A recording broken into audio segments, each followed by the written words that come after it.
try to make sure that doesn't blow away. We got everybody? Okay, good. Good afternoon, everybody. Thank you for being here. I'm Kristi Noem, the Secretary of the Department of Homeland Security. And I also want to thank Chief Banks for being here with me today. He's the chief of the border and has given us excellent leadership in making sure that we're making America safe again and that we're upholding our laws in this great country. I also have with me Diane, who's the director, and I want to thank her for her leadership. Sydney's over here as well, has been imperative in making sure this port of entry is run safely and that we are interdicting drugs like you see in front of you here today and getting them off of our streets so that they don't poison our next generation of Americans. We do have Sheriff Ken Jones is here with us today. I want to thank him for his partnership. A key to our success at the Department of Homeland Security is making sure that we're partnering with our local law enforcement and doing our operations together to make sure that we're keeping our communities safe. We have Port Director Rosa Hernandez, who's with us. She's the leader here at Otay Mesa and Tecate Ports of Entry. And I want to give a warm welcome and a thanks to all of our law enforcement that are here today. Just their willingness to take an oath to secure our country, to uphold the law and make sure that it's applied fairly is an incredible, powerful testimony to their kids of this next generation that will step up and serve in their footsteps. Your leadership and the hard work of these law enforcement officers have helped President Trump deliver the most secure border in American history. And they're helping us win the fight against fentanyl and saving countless lives. In fact, we were just here touring the vault that is so important to making sure that we're interdicting these drugs and keeping them off of our streets and getting them away from cartels and dangerous criminals to make sure that we're destroying them before they destroy lives. But also right here in front of you, just in this bin in front of you, you see enough lethal doses of fentanyl that would kill 10 million Americans if it were to be allowed to come into our country, be trafficked, and poison our people. For 4 dark years under Joe Biden, we saw violent criminals, murderers, gang members, terrorists, rapists, pedophiles, and human smugglers invade this country. Drug traffickers brought dangerous narcotics into our country and poisoned our people and tore our communities apart. But the American people put President Trump back into office. They removed criminal, illegal aliens from our communities. They've stopped the cartels, and they've stopped the flow of these dangerous drugs. And what the men and women of the Department of Homeland Security have done is a testimony to President Trump's leadership and to these law enforcement officers' dedication.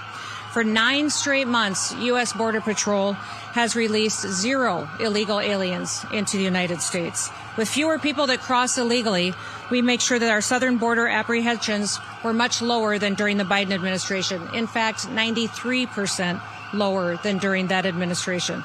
President Trump has cut off the flow of trafficking down at the southern border, and just of fentanyl, we've seen a decrease of 56% drop in fentanyl coming into this country. The vault that we've toured today holds 188,218 pounds of seized illicit drugs. That inventory includes over 100,000 pounds of meth, 59,000 pounds of cocaine, and 7,400 pounds of fentanyl.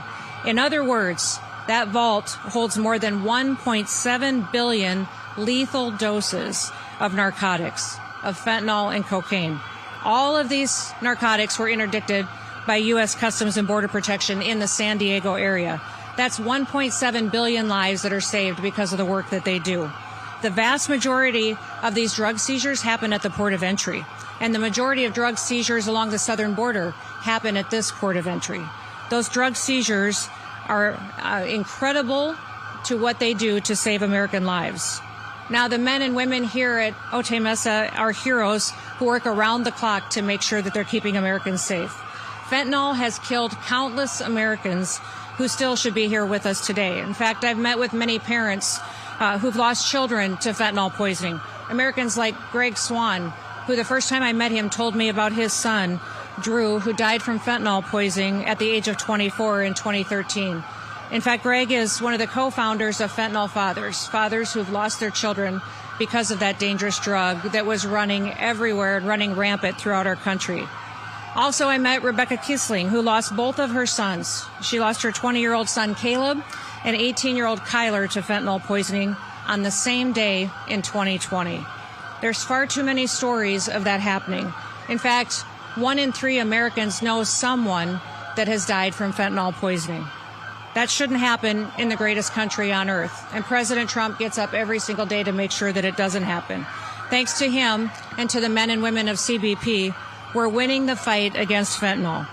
Now, President Trump has called the cartels the ISIS of the Western Hemisphere, and he's right.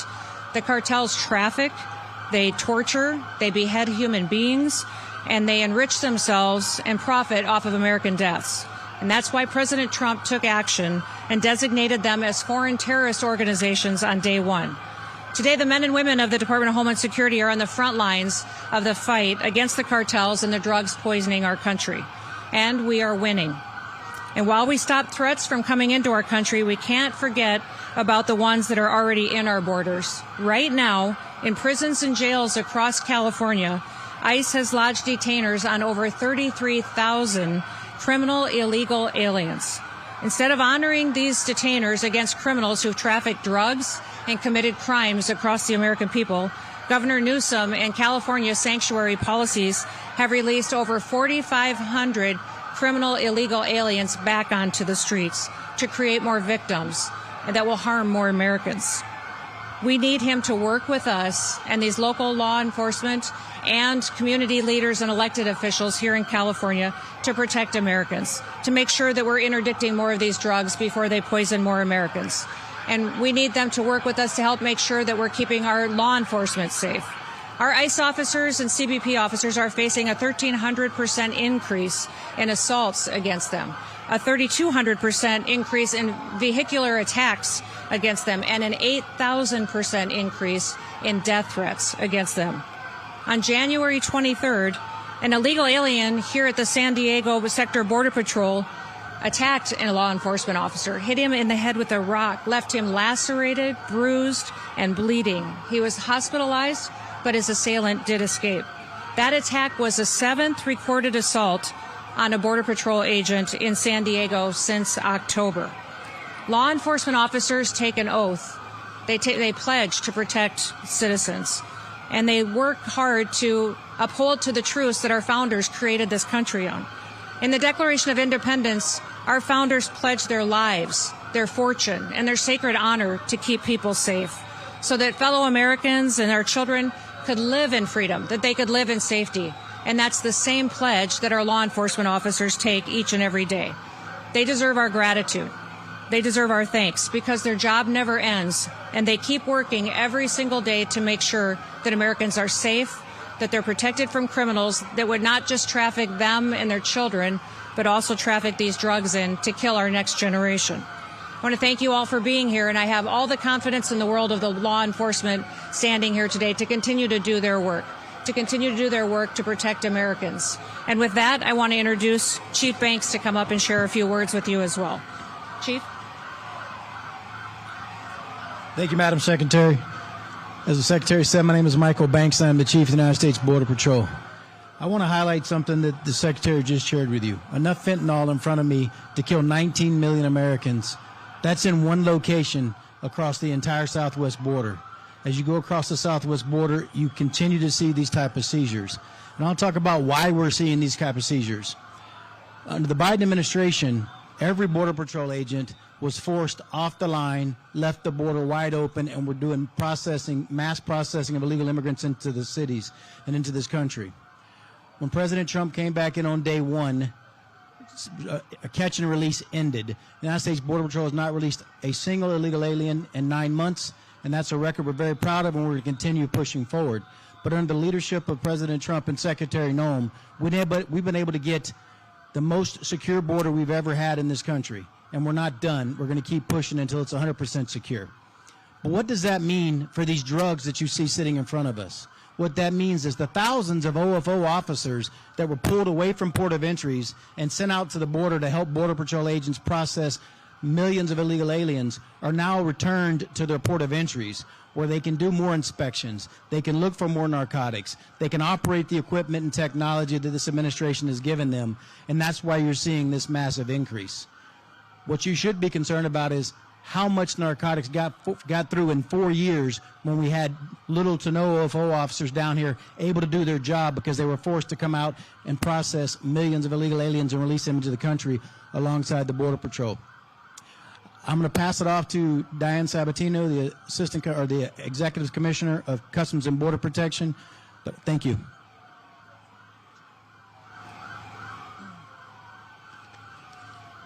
Good afternoon, really, and thank you, Secretary Noem, for being here with us today, and Chief Banks also for your great partnership in CBP. We're really grateful for the opportunity to highlight the work of our frontline personnel, the work that interdicting these narcotics every day to secure our borders and protect our communities. What you just heard from Secretary Noem reflects our mission to secure the border at ports of entry. Frontline personnel applying their training, the intelligence, and technology to keep dangerous narcotics out of our communities. It's demanding work. The men and women who carry out this mission do so with professionalism, often under incredibly challenging conditions. It's never boring here in Otay Mesa, and their commitment makes a real difference to the outcomes that you see right in front of you today. And as the Secretary mentioned, our success reflects joint enforcement across CBP and aligns with the administration's priorities. Strong enforcement to ensure border security and support for the people who are the backbone of the mission that we're responsible for. And the Office of Field Operations continues to work on key initiatives, including obtaining advanced information for shipments and travelers, modernizing processing systems, and investing in technology that allows us to operate effectively. All of these efforts really support our most valuable resource, which is our frontline personnel. That includes our CBP officers, our Border Patrol agents, our import specialists, and our agriculture specialists. And the One Big Beautiful Bill Act represents a generational investment in our border security mission. Funding from the Act is going to allow CBP to expand capabilities such as non-intrusive inspection technology and responsibly integrate artificial intelligence, machine learning into the work that we do. And more importantly, the Office of Field Operations is going to be able to hire more than 5,000 CBP officers to bring here to the ports of entry again, to identify more narcotics, interdict, and to disrupt the cartels. Our border security mission is national security, and our efforts are never going to stop. And we're proud to be here supporting this critical work. So thank you for being here with us today. Thank you, Diane, and thank you, Chief Banks, as well. With that, we'll open it up to any questions that you may have. Yes.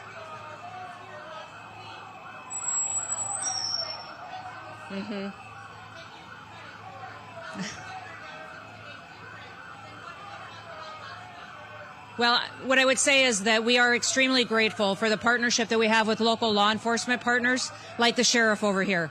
He has been a fantastic partner with us in getting these drugs interdicted before they get onto our streets and kill Americans, and not just Californians. They would be trafficked all over the country. What I would say is I hope that Governor Newsom will partner with us more, that he would work with us to honor our detainers. You heard me earlier in my statement say that there's 33,000 people that are in California jails that have committed crimes against the American people. Before they are released back out onto our streets, give them to us so that if they're criminal, illegal aliens, we can return them back to their home countries so that there aren't any more victims in this country. We shouldn't be letting people stay in this country to commit more crimes when they haven't come here the right way. So many Americans fought to come here from other countries the right way and become citizens and believe in the freedoms and the liberties we stand for. I would invite Governor Newsom to partner with us to make sure that those criminals are removed and that we continue to keep our streets safe. Well, they're obviously expressing their First Amendment rights, and we welcome that. As long as they do so peacefully, I think it's a wonderful thing. Yes.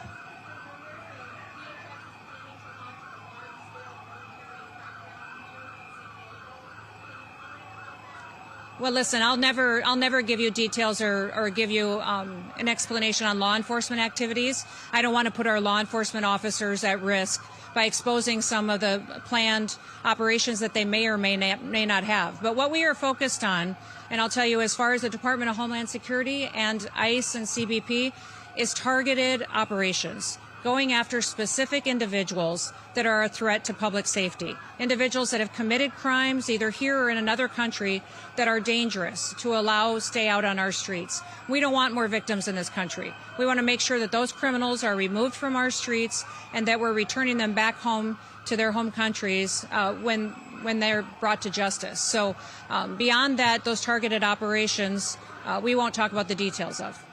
Yes.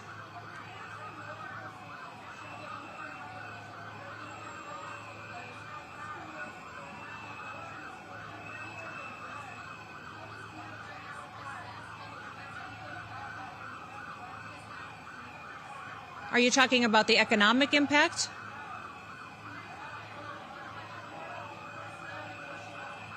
You know, what I would say is we welcome the opportunity to partner with community leaders. If they feel that in their city or in their community, that the individuals who live there, the citizens, could be better served by a partnership with us, we would love that. We would love to work with them to make sure that public safety is a #1 priority, that people feel safe in their communities, they can go to their jobs, they can go to school, and know that the laws will be upheld, they'll be respected, and that we'll work together to keep them safe. Yes. Yeah.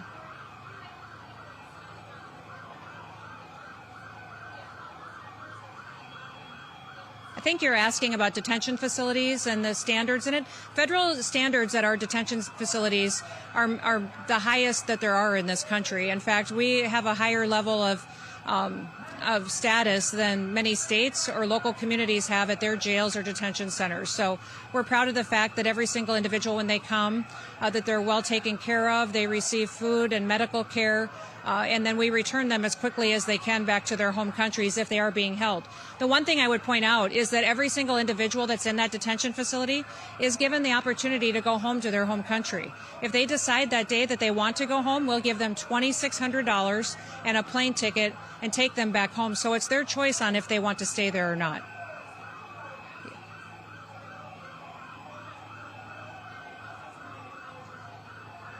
Are you talking about our funding bill?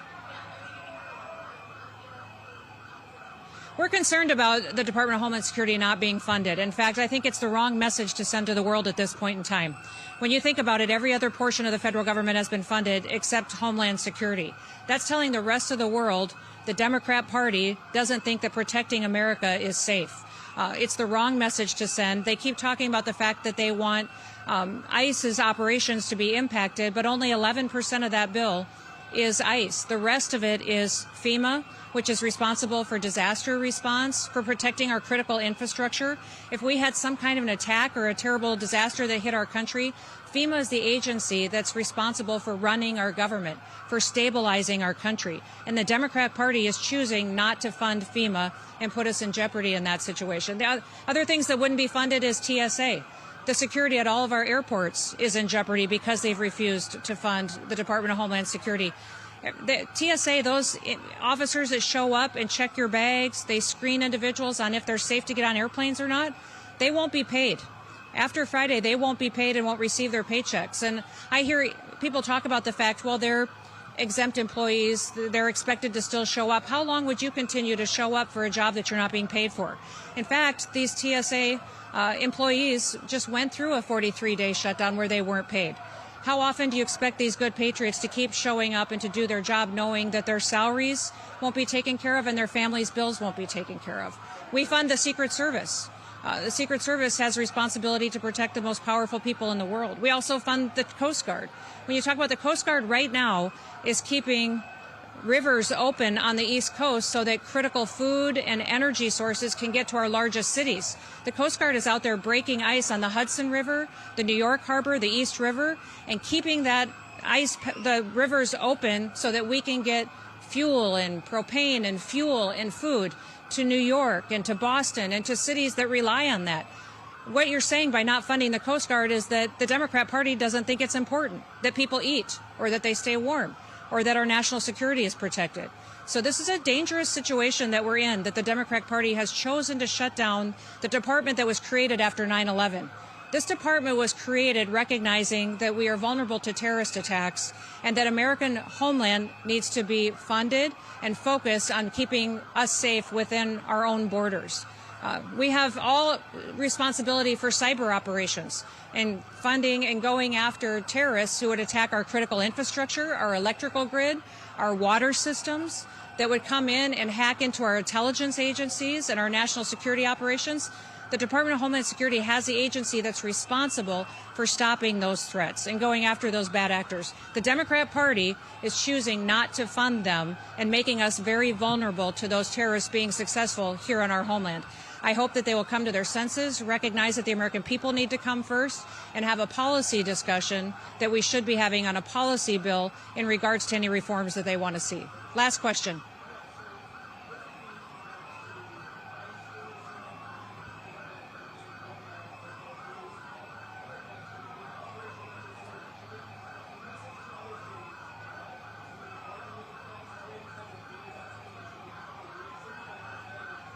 I heard you ask about Operation Metro Surge and CBP and ICE, and what was the 287G? Now we're still working on 287G agreements that would happen with local law enforcement, sheriff, city police. We would love to have that kind of an agreement with the Minneapolis Police Department or with sheriffs in Minnesota. I know that some of the operations in Minnesota are changing, but we're going to continue to stay focused with our investigators through the Homeland Security investigations on the fraud that's been going on making sure that those individuals there are working to get to the bottom of the billions of taxpayer dollars that were stolen and funneled out of this country for nefarious reasons. So, we're grateful that we've found some agreement on what we can do to try to work together. We're looking to formalize those to make sure that we can bring peace and safety to the Twin Cities. Thank you, everybody. Thanks for being here. We appreciate it. Have a great day.